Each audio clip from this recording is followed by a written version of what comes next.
him. It needs someone like Cole Palmer that just does things differently. He's too intelligent. He gets into space. He's always got space, always got time. And I think he's a joy. When he gets it, it's just like time stands still. So I've seen the links of Cole Palmer to Manchester United, and before you roll your eyes and think, here we go, another superstar link, let me say this. If these rumours are true, Palmer could actually make a lot of sense for United. Loads of people say that you were a fan of United growing up. Oh yeah. Yeah? True, confirming. Who was your icon then, growing up? Any of these players you remember watching? Rooney. Why was that? Obviously I supported United and he was probably the best player when I was watching them. Especially with all this noise about Bruno Fernandes potentially leaving in the summer. But, and this is a big but, there is a problem with Cole Palmer, a serious one. And we'll get into that later, because it might be the one thing that stops this move from being as perfect as it sounds.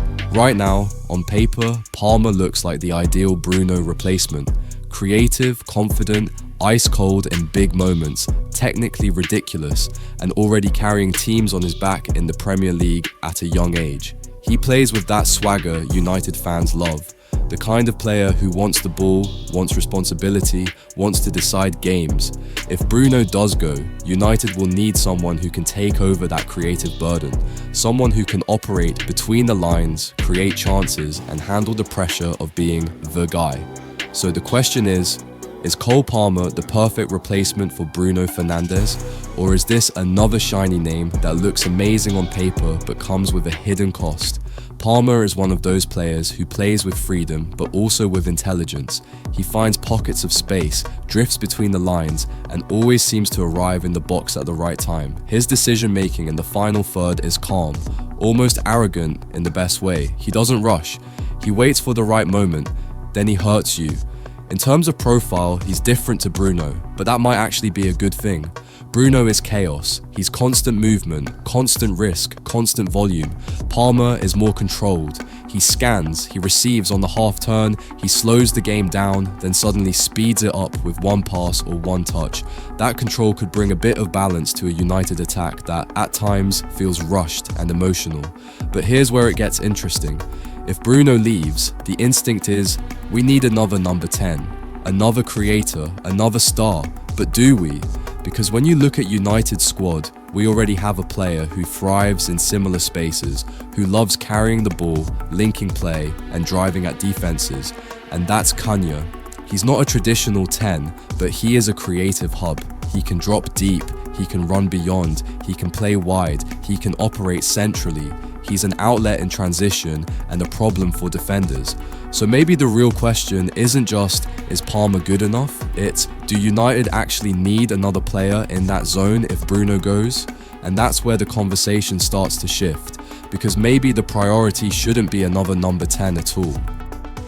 So if you already have that profile, then spending huge money on another central creator like Palmer might actually overload one area of the pitch while leaving others exposed.